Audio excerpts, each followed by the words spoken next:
to karon nga morning is uh, about the different debt securities or kato um, mga bonds and instruments nga na interest or will pay interest. Okay, so I will begin now the presentation.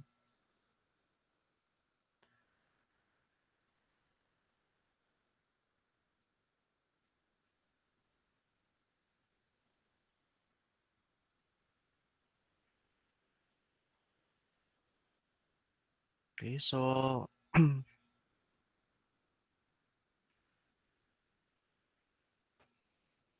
okay, so first of all, I am a CIS or Certified Investment Solicitor, at the same time a Certified Financial Markets Professional. So that is why among all the topics in this subject, finance and financial markets, so this is what I find very interesting, okay, and very relevant. Okay, even if mo graduate na mo and then mo trabaho na mo pohon, so you can actually avail uh, this instrument. So ang kasagaran mong good bawaan sa individual or sa mga Filipino is that ang money sa bangko ra gyud or sa kung dili sa bangko sa co-op. Okay? Ang worst pa gyud ana is mapadulong sa mga illegal nga mga investment scheme. Okay? So there are a lot of legit investments that can be accessed or dali ra siya ma-access in the market. But sadly, a lot of us do not know kung asa siya paliton or asa siya i-avail. So our outcomes this morning lang. Okay, so we will identify the difference between the money and capital markets. So we will also give samples of financial instruments under each type of market, and then what are securities, and then um, we will only tackle on the fundamentals of debt securities, while the fundamentals of equity securities or the shares will be tackled by next week.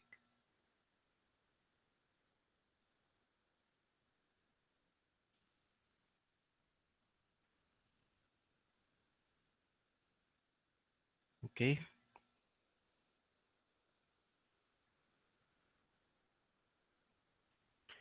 So again, money market instruments are composed mostly of debt securities who are maturing in less than a year. So take note, the money market instruments are only applicable to debt securities, mga utang, okay? Utang sa company to the public or utang sa company to the different holders. So usually they mature in less than a year. So money markets are only applicable to debt securities kay some equity securities like shares, they do not have a maturity date. Okay, wala sila maturity date. And kung naa magani maturity date, taas kayo ang time. Okay, like for example sa mga preferred nga shares, so some of them are offered mga 25 years. Okay, so ina na siya kadugay. However, pag 1 year na lang ang nabilin para mo mature ang isa ka instrument, okay, ma-convert na siya into money market instruments. Okay, so that is the only instance nga ang equity securities may mong money market instrument. So what are the examples? So you have the treasury bills. So treasury bills are issued by the government. So through the Bureau of Treasury. So so kung gusto mo maibalo kung naabay bago nga gi-issue nga treasury bills, bonds and notes, then you need to visit the website of the Bureau of Treasury or ask sa land bank or sa mga government banks kung naabay bago nga issue nila. Okay, mostly the treasury bills are sold in those banks. Naay sa mga commercial banks, however, dili tanan mo musugot nga maligya. Okay? Commercial papers. So actually these are bonds. Bonds gyapon ni commercial papers. However, ang maturity niya is less than a year. So if the bond has a maturity of less than a year, it is called a commercial paper. Okay, now the negotiable certificates of deposit, you have bankers acceptances, repurchase agreements, and other capital markets that are maturing in less than a year. So example ana ka ng mga preferred shares nga isa na lang katuig ang maturity. Okay, so don't worry kay each of them will be defined or will be discussed in the upcoming slides. So capital markets are debt and equity securities, so both. Okay, so maturing in more than a year. So examples ani mga treasury notes and bonds. So usually treasury notes takes 10 years and bonds, so it could be more than that. You have the usual bonds or the corporate bonds, and of course the usual are the stocks or shares. So what is a security? So I know we're already familiar with the other uh, definition of security, di ba? So from the word secured. So however, the security that we are talking about here refers to the fungible. So when say fungible, it is consumable. You can sell it anytime. And not for those capital markets. Okay, so we have the negotiable financial instrument, meaning you can sell it from one person to another, and it has a monetary value. Okay, so it represents an ownership position in a publicly traded corporation, so via stock. So you can actually own or partially own a corporation through this instrument or through the stock or a creditor relationship. So you can be a creditor or ikaw ang nagpautang sa government or sa private. Okay, so lahi-lahi atong treatment if you are the owner, lahi-lahi po ang treatment nato if you are the creditor. So usually we prioritize paying our creditors more than the owners. So or rights to ownership as represented by the option. So option. Okay, so it's a contract nga um, hatagan kag time, okay? Hatagan kag time sa imong buyer to decide whether to buy or sell. However, you are going to para di na niya ibaligya sa lain, so bayaran na nimo through having an option contract.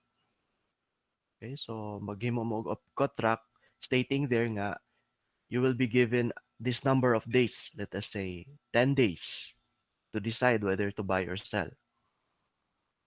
Okay, so what you are paying is already the option, okay? Option niya dili siya ibaligya sa lain until wa panahuman ang days nga gihatag sa imo to decide. So the fundamentals of debt securities. So our securities are divided into two. You have the debt securities and equity securities. So if you are a holder of any one of these debt securities, you will become a creditor in that corporation. Meaning ikaw ang isa sa mga nagpautang sa government, sa corporation or sa mga private entities for their funding or financing sa ilang operations and other business activities. So under these securities, you have the corporate debt securities. So mga corporation ang nag-issue. You have the government securities or government ang nag-issue, bankers acceptances, repurchase agreements, and others. So the most common debt security is the corporate debt securities. So by the name itself, it is issued by the corporation. So the corporation, so inani ni siya. So usually ang mga corporation or business entities will borrow money from the bank. Okay, so mag-loan sila. However, kung sa bangko manggod ka, you only have one one creditor, and then posible nga ang amount nga ipahulam sa imo is limited. Okay, magdepende man na sa imong liquidity and solvency. Okay, so kung dili enough ang funds, then mangita gyud sa lain way to raise other funds, to raise the funds. So the corporation issues bonds to the public, okay? Posible nga mas dako ilang ma-raise nga fund. So sila ang makabuot kung pila ilang gusto i-raise. Let's say, I want to raise 5 million or 10 million, okay? Or 100 million. So, ang bonds man good, so let's say 100 million, okay? So i-divide na siya. So kung pila ka tao, for um let's say for one bond certificate, it contains 10,000 pesos. So each individual can magpabaro sa corporation og 10,000. So let's say 1 million ang kailangan. So you have 1 million pesos. And then kung ang kada isa is 10,000, so pila na siya ka individual imong hulaman.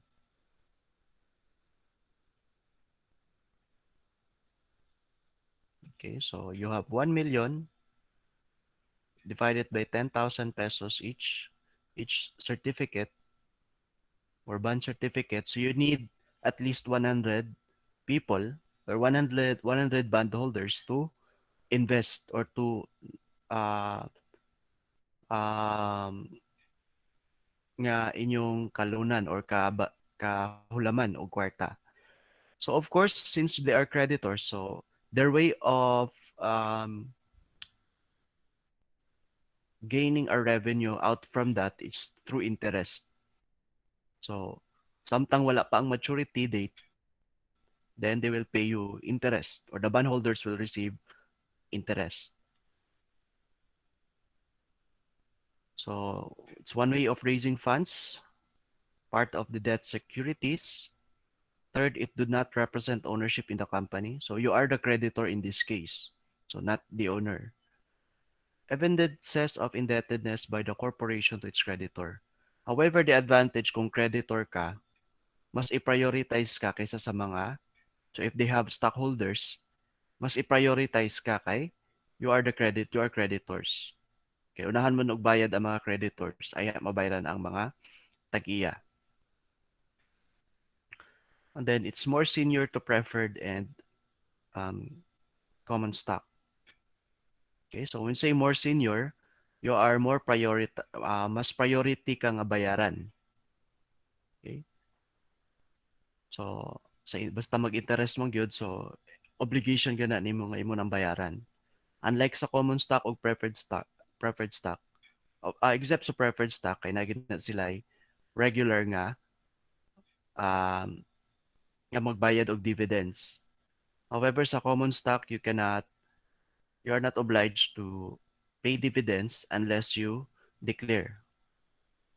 However, for creditors like bondholders, kung nag-issue gusto ka magbayad kag interest, kailangan bayaran gyud na nimo ang interest. So what is indenture? So indenture is a legal document that specifies the obligations of the corporation and identifies the trustee. So kumbaga, this is the contract. Okay? The contract between the corporation and so nakabutang dito unsay obligation ni corporation and the trustee. So the trustee serves as a third party nga mo'y mag-make sure nga mabayaran sa corporation ang mga bondholders. So trustee could be a bank or a trust company. So the trustee acts on behalf of the bondholders in dealing with the company. So mo ni siya ang more represent sa tanan bondholders. So instead nga tanan bondholders magsigig perma dito anang a document, they will only assign a trustee who will deal for them. So it also acts as the registrar, so recording sa tanan bondholders, and oftentimes as the transfer agent as well. So from bond certificates or i-convert na into cash, so sila ang mag-facilitate. So these are the terms to remember. So when we deal with the corporate bonds, so you have to know what is the maturity date or the date at which the debt must be repaid. Okay. Second is the term or tenor or the length of time. So how many years gikan sa pag-issue until the maturity date. Third is the par value or also known as the maturity value or the face value. So it is the price at which the bondholders are to be repaid. Now, sa bondholders mong good, maski pila pa ang price nga imong gi-pay just to get the bondholder, the bond. Okay, so at the maturity date, you will still be paid based on the maturity value or the par value of that bond certificate. Okay, so let's say nakabutang sa bond certificate is 1,000 and then you paid for that for let's say 900 only or 1,500 depende sa market. Pag abot sa maturity ana, you'll still be paid at 1,000. Okay, 1,000 na siya. So unsa may tabo sa kulang, let's say kung 1,000 tapos 900 imong gipalit, the difference nga 100 will serve as your capital gain. While kung sobra, let's say 1,500 tapos 1,000 ang par value, the 500 will serve as capital loss on the part of the bondholder. Sinking fund. So since it takes a lot of time, so para mo commit gud ang company nga mo bayad, then they should set a sinking fund. Okay? So kanang sinking fund, ang purpose ana niya is to set aside money to retire all or part of the debt before maturity. So that would be the ready cash nga ihatag ni corporation pwede within pwede even wala pa maturity or pag abot sa maturity, ready na ilang cash to pay the bondholders. Okay, so those are the terms. So take note, the bonds can be sold at par or at its face value. It could be sold at a premium. So when we say premium, above the face value. So again, if you have a 1,000 ya par value, if you buy it at premium, so you can dapat mas taas sa 1,000. So let's say 1,500 or 1,600. The bonds can also be sold at a discount. So below the face value. So let's say 900 or 800. So so we will discuss ang anong inana na siya, anong laylay ang price. So quoted as a percentage of their par value, so which is usually 1,000 ang pinaka-ubos na par value. So usually they will state it like this. So if a bond with a par value of 1,000 is selling for 98, so moingon na ganig 98, that represents percentage. Okay? So 98, so 98% times 1,000, that is the value of the market value of the bond. So that's 980. So if it is selling for 101, so it's possible. So it means it is selling at a premium. So ang imubuhaton na to get the price is 101% times 1,000. Okay, or let's say 150, 150% times 1,000. Okay, so you have a selling price of 1,500.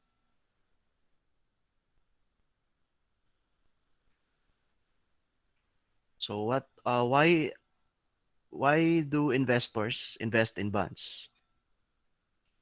So first, they want to receive a regular interest. So mas regular man gud ang interest sa bonds kaysa sa corporation sa stocks or shares man gud. The dividends are not regular. Okay? So it depends on the performance of the entity.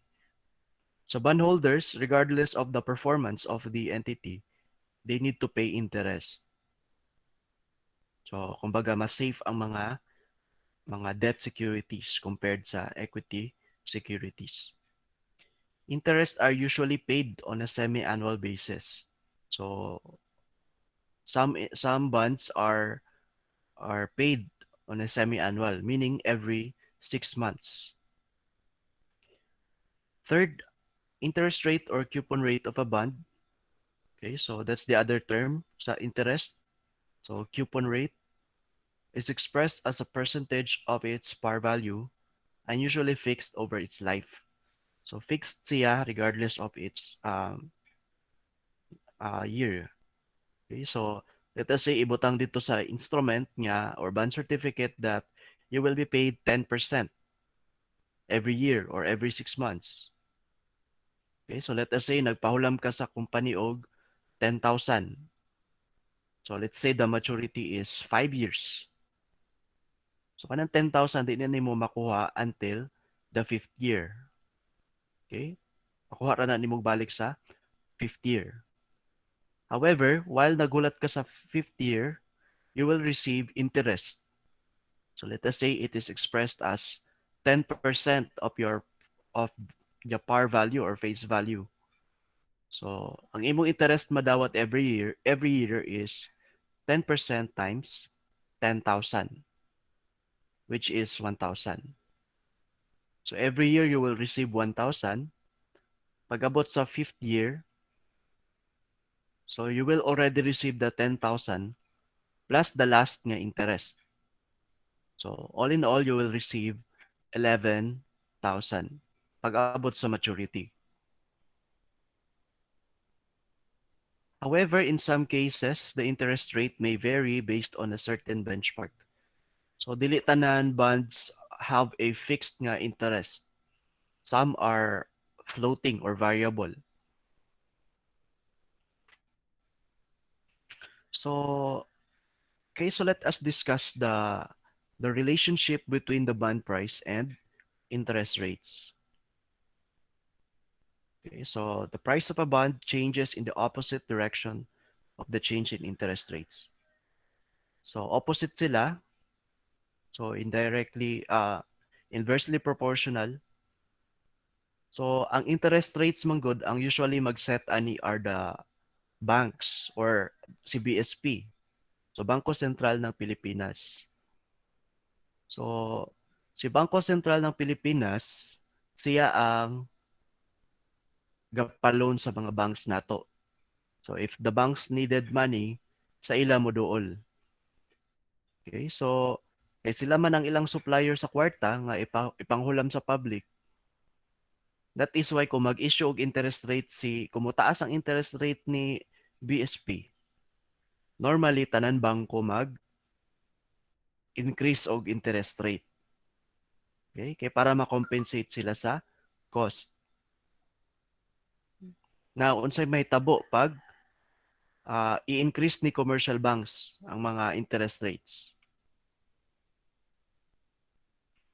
Okay, so that means maglisod og bayad ang mga mag-borrow. Or perhaps dili sila gusto mag-borrow kay taas man day ang interest. Okay, so kung taas ang interest rate, posible nga dili sila ganahan mag-borrow. So there will be no enough nga fund to finance their expansion or their economic plans like mag-bag-o og product, okay, mag-expand or mag-build og building. So things like that.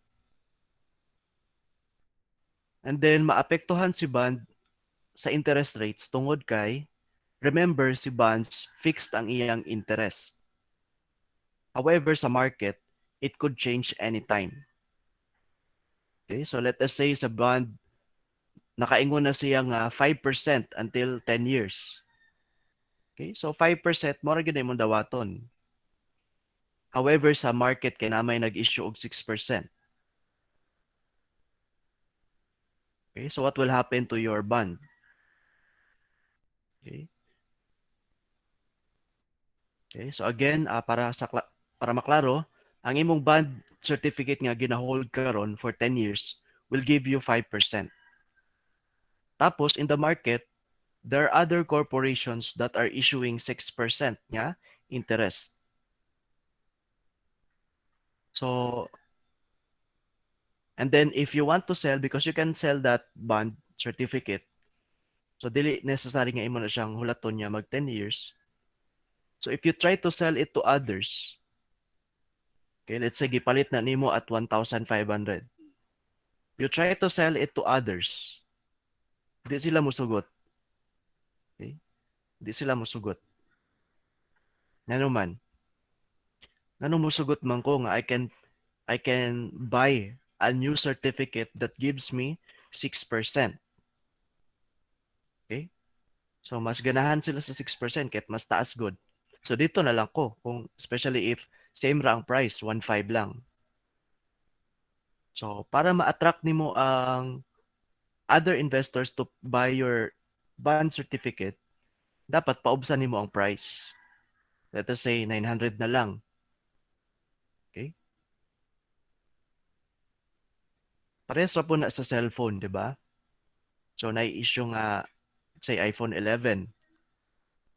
Okay? So you are holding iPhone 11. So pagpalit nimo ana, mahal. Okay, mahal kaayo. And then naamay nag-issue og iPhone 12 karon. You want to buy iPhone 12. So imong gingon niya, sige ako ning i-sell akong iPhone 11. Tapos pag-release sa iPhone 11 ug iPhone 12, parehas sila og price. And you want to sell your iPhone 11 also at the same price. Let us say 50,000. Pangutana, masell ba na nimo imong iPhone 11 at 50,000?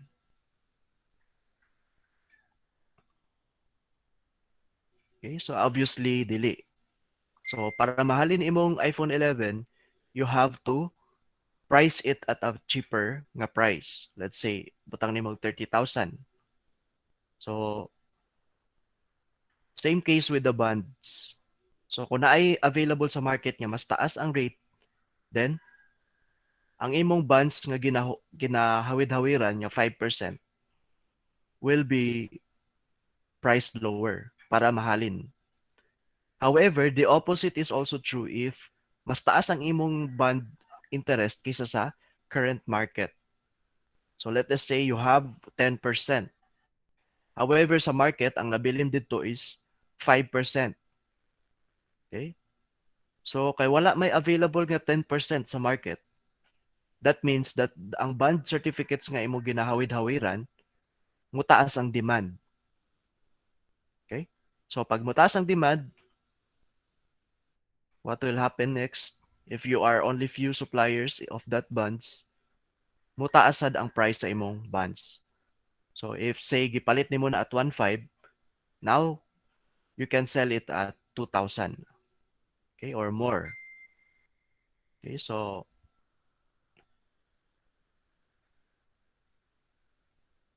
mo na mahitabo pag mutaas ang interest rate or muubos ang interest rate.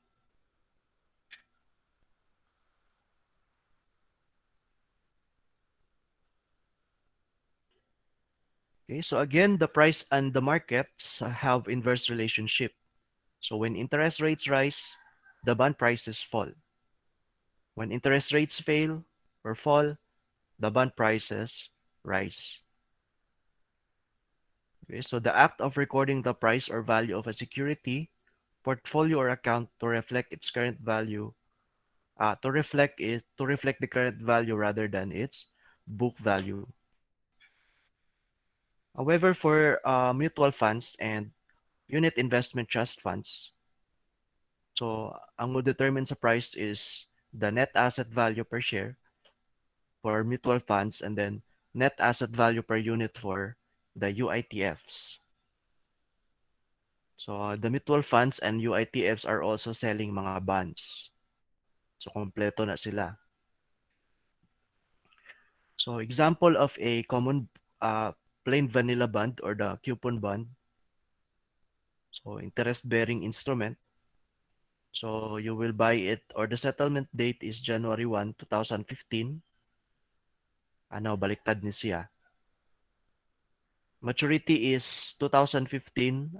Settlement date is 2010. So nag-start, gipalit na nimo on 2010.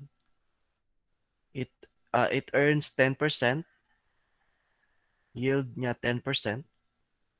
So price currently is 100. So same with the par value. Okay.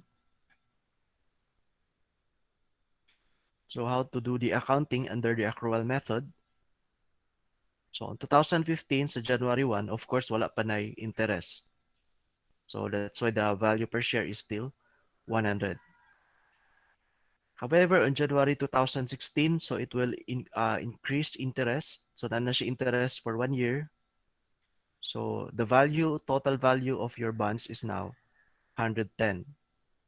So if you want to sell your bonds at that time, so minimum ana nga pwede nimo i-sell is 110. If imo magdugay pa ka or imo paghulatan nga mag third year, so 100, so that's another 10 pesos nga interest. So your total or accumulated interest now is 20. Net asset value per share is 120 until moabot ka sa maturity value. Okay, after 5 years, which is 100. And then 5 years naman, so 10 pesos each year. So you have an accumulated 50. So overall, you will receive 150 pesos. Okay. Okay, so accounting under mark to market. So I'll just give you the kuan, the sample. However, the valuation of the bonds dili pa ni siya ma-discuss karon niya SEM. It will be discussed sa inyong financial management. So valuation of the assets manggod kailangan ka mauna mo sa present value. So as you can see, ang gi-reflect nga interest rate is based sa market. So kay maglaylahi man gud na siya, maglaylahi ang atong market value depende sa interest rate. So pag similar lang, walay kabaguhan, that's 100 ra gyapon. Pag motaas ang interest rate, mugamay ang market value nato. Pag mo ubos ang market rate or interest rate, motaas ang value sa bonds. Okay?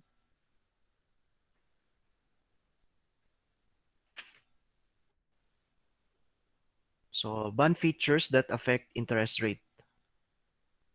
So the longer the bond's maturity, the greater the bond's price sensitivity to changes in interest rates.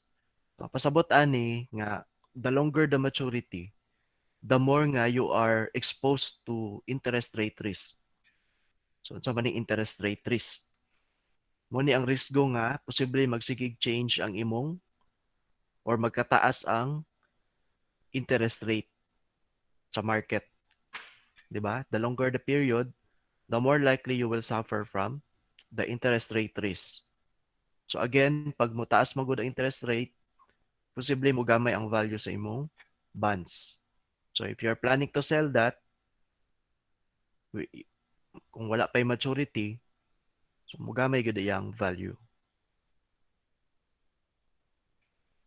So that's the first consideration, the maturity.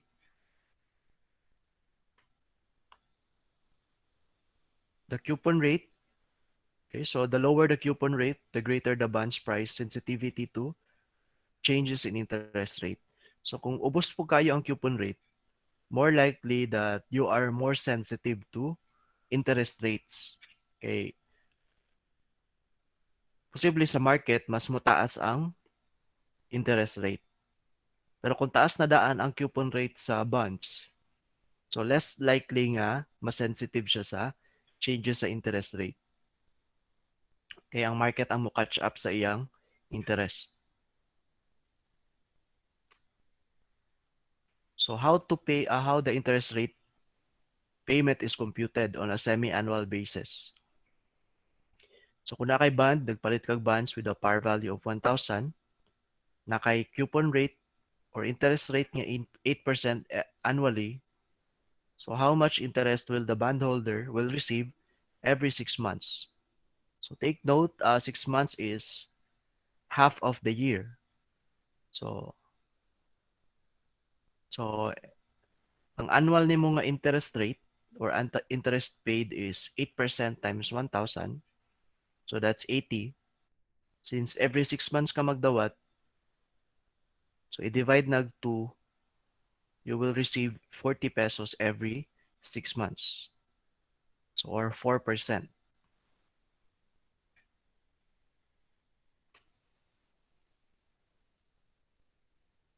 Okay, so you have the nominal corporate bonds, nominal yield.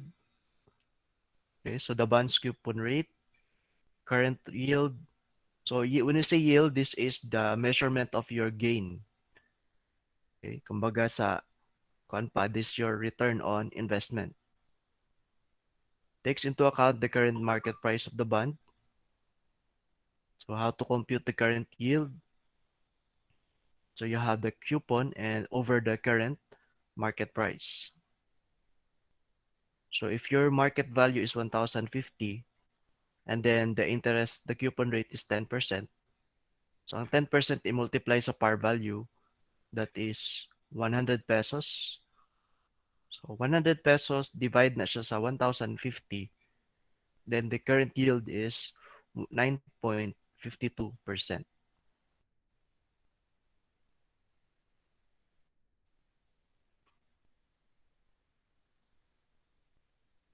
So other coupon rate structures, so you have the zero coupon bonds.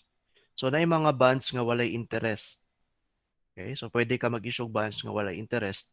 But the way para makaginansya ang imong investor ana is that it is always sold at a discount.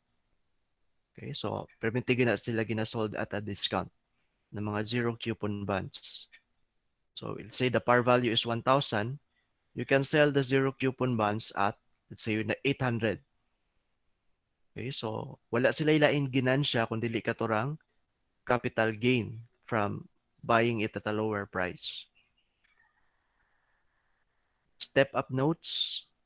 So you say step-up notes, the interest rate or the coupon rate is increasing every year.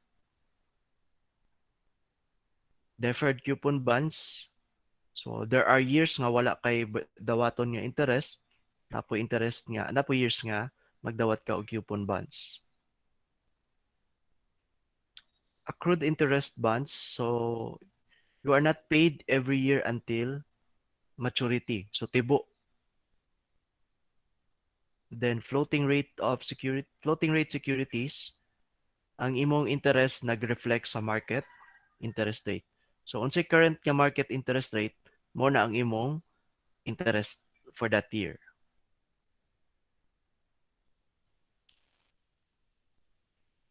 So corporate bonds, so differences in yield are sometimes expressed in basis points. So kanang gina-issue sa BSP nga points or basis points. So mo ni siya. So let's say 1 basis point is equivalent to 1/100 of a percent. Okay, so if moingon ang BSP nga mag-increase siya 100 basis points, that is equivalent to 1% nga pagsaka sa interest. So let's say the market has 5%. So kung mag-ingon siya nga mag-increase siya 100 basis points, that means from 5% may mo 6%. Kung maingon siya 25 basis points, okay, so that means it's equivalent to 0.25%. Okay, so if you have 5%, nag-increase of 25 basis points, then it becomes 5.25%. So another example, so if the bond is yielding at 7.50%, so ang that bond is 50 basis points higher than a bond yielding only 7%.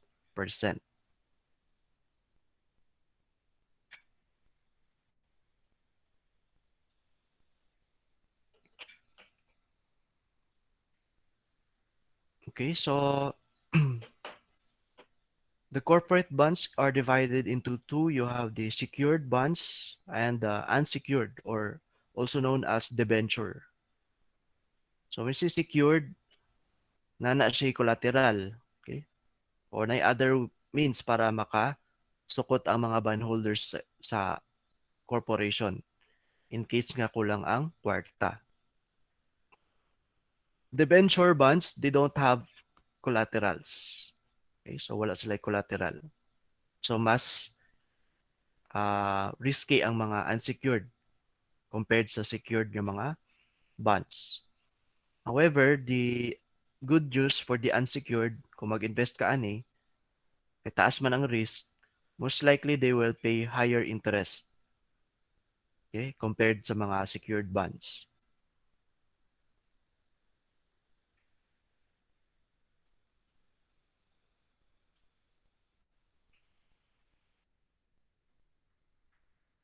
So corporate bonds that are backed by identified assets are called secured bonds. So na ay naka-back up nga assets in case nga kulangan ang kwarta.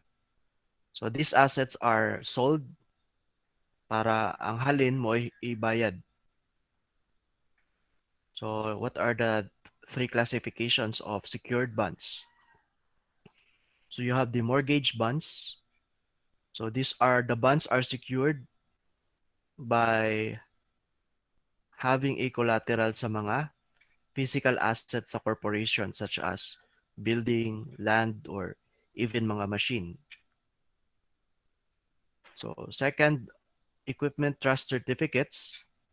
So these are secured by the rolling stock and are used primarily to finance equipment purchases in the transportation industry.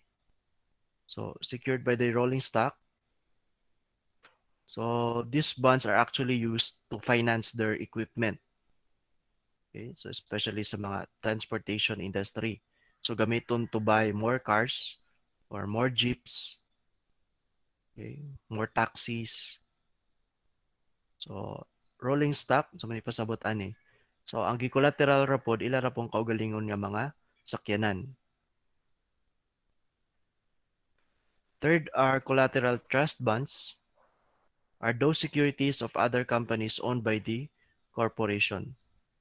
So while you are holding bonds, it is secured by, kumbaga, in case nga dili mabayaran imong bond, it will be converted into securities to other companies. Okay? So if they have shares from other companies, mo na himuon nilang collateral to pay your bonds.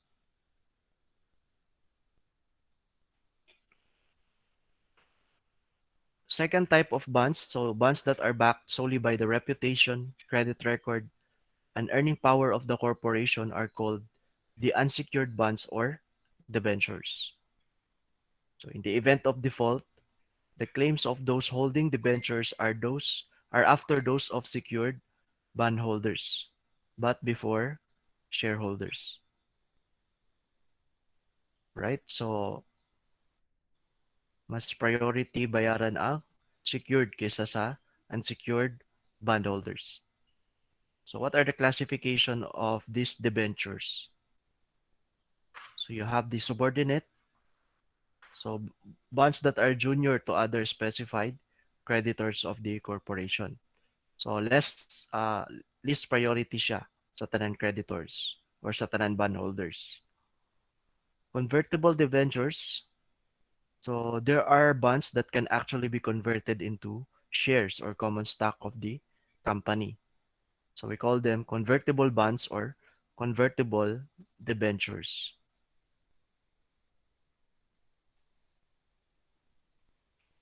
So bonds that are used to finance long-term projects such as purchasing new equipment or constructing a building.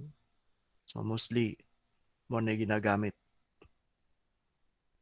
Commercial papers. So again, these are bonds that has a maturity of less than a year. So most likely. So are used for short-term cash requirements called working capital. So ginagamit na sila pag to finance mga short-term cash requirement like so of business operation. So ipalit og inventory, ready cash para pambayad sa mga empleyado. However, for Philippines, 'di ba ang ato main definition is less than a year. In the Philippines, however, na ay mga pinatawag natog long-term commercial papers. So they have maturities of between 1 to 5 years.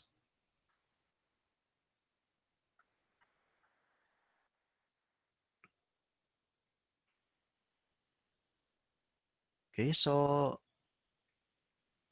there are organizations that rate the safetiness or the riskiness of the debt instruments. So these are your gauge or these are your um kumbaga this will warn the investors or future bondholders to tanawon kung unsa ka safe ang ilang bonds nga gina-investan. So the highest bonds are called or rated AAA or A, then small caps AA. So this is not only applicable to bonds but even mga governments, okay, or countries are being rated. Okay, so for Philippines, for example, we are already in the investment grade, meaning na nata sa triple B. Okay, so triple B, padulong nata sa A.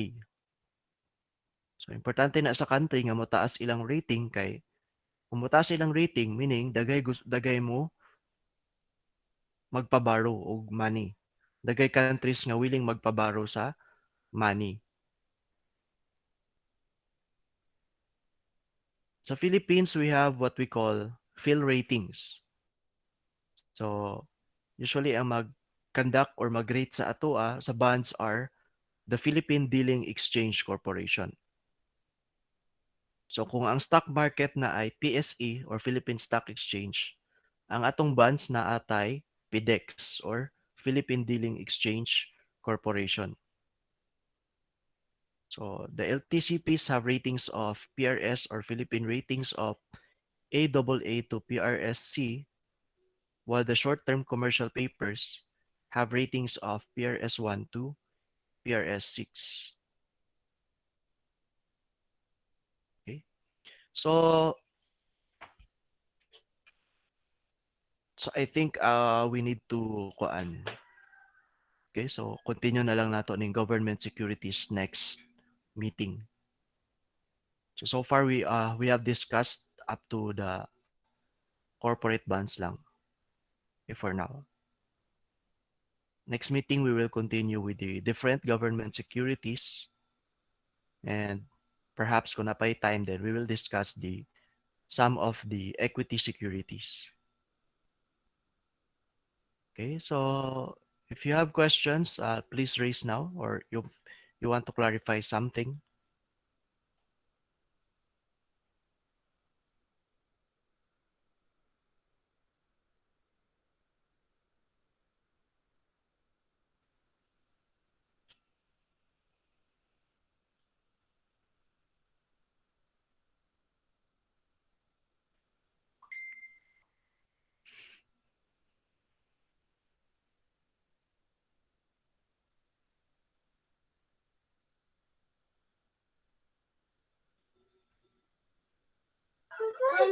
Sir, na kay Yes, question. yes, Kia. Kanang ang PPT ani sir na ano makita na maka imong i-upload sa ano? Oh, of course, Sa all the PPTs are uploaded sa Neo LMS. oh, But I will probably upload this pag mama na ko discuss. sige po. Thank you, sir. Okay.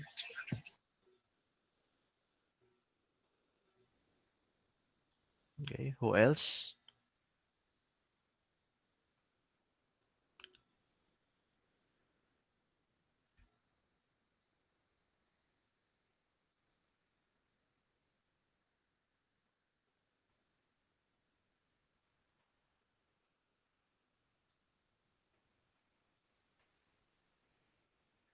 Okay. No more questions?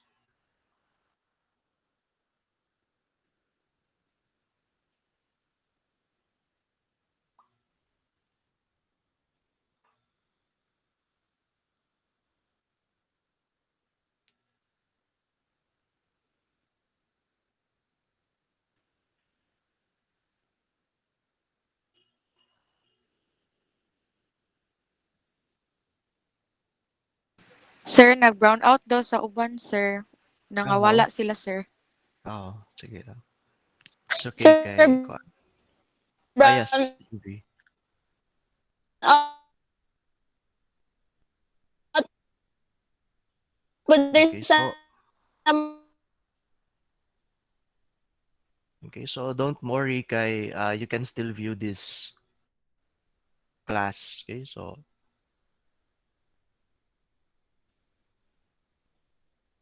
again, this is recorded, so no need to worry kung wala mo kakuan sa klase because you will access the online class for this. Okay, sir. Okay, sir. Thank you. Bag ura daw nag-brown out, sir. Sa Mm, ilaha mo nang nagamay gay na 20 kapin man mi, sir. oo, sige lang. Okay. Okay, so wala mo kuan other concerns or questions? Wala pa so far, sir. Amorang i-review again, sir. If na. Oh, okay, okay.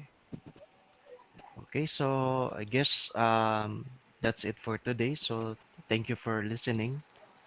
So so Thank you, sir. see you next Monday for the continuation Okay, of sir. the Thank you. money and capital sir, thank markets. you. Thank Thank you, you. Okay, sir. sir. Thank you. Mm.